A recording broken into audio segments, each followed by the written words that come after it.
Welcome back to Warcraft Lorecast. In our last episode, we witnessed the world-shattering events of the War of the Ancients, the Burning Legion's first invasion, the destruction of the Well of Eternity, and the Sundering of Kalimdor. Now, the dust has settled.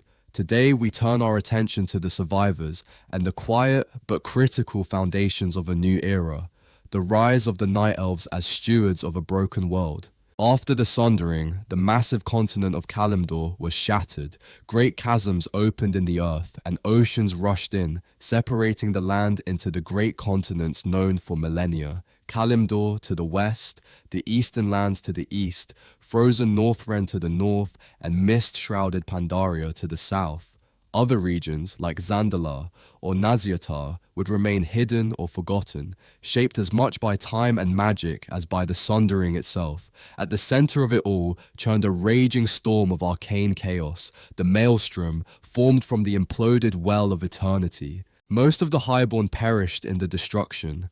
Those who had followed Queen Azshara beneath the waves were forever changed, but we'll speak of the Naga another time. Among the survivors were the common Night Elves and their allies who had resisted the Legion, druids, priestesses, and warriors now tasked with rebuilding a world that would never be the same. At the heart of their new society stood Malfurion Stormrage. With his bond to nature and training under the demigod Cenarius, he led the Night Elves away from arcane magic, which they now saw as dangerous and corrupting.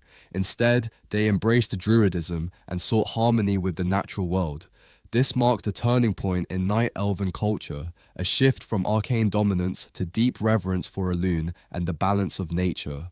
The new center of their civilization became Mount Hyjal, where the Night Elves discovered that Illidan Stormrage, Malfurion's own brother, had secretly poured water from the original well into a hidden lake at its summit.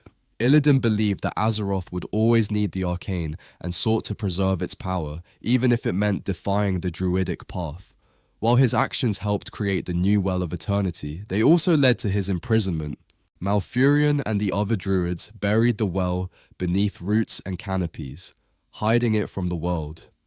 They planted the world tree, Nordrassil, over it, and with the blessing of the dragon aspects, it became a symbol of renewal and balance. In time, this world tree would also become a source of great power and great vulnerability. Meanwhile, the remaining Highborn who had not followed Azshara began to grow restless. Still addicted to arcane magic, they bristled under the new druidic order. Eventually, they were exiled from Night Elf lands. These exiles would later sail across the sea and become the High Elves, founding their own kingdoms in the eastern lands. The Night Elves remained isolated for millennia, keeping vigil over Hyjal and the natural balance of Azeroth. They built no grand empire, waged no wars of conquest, and spoke little to the outside world. But their quiet stewardship was vital in preventing the return of the Legion and preserving what was left of the world they once knew. This was an age of healing and of setting the stage for conflicts still to come. The scars of the Sundering ran deep, but from the ruins, new civilizations would rise. Next time, we'll shift our gaze to ancient threats and primal fury as we tell the story of Galakrond, the first proto-dragon, and the birth of the dragon aspects. Until then, remember, from titans to taverns, every story has a place.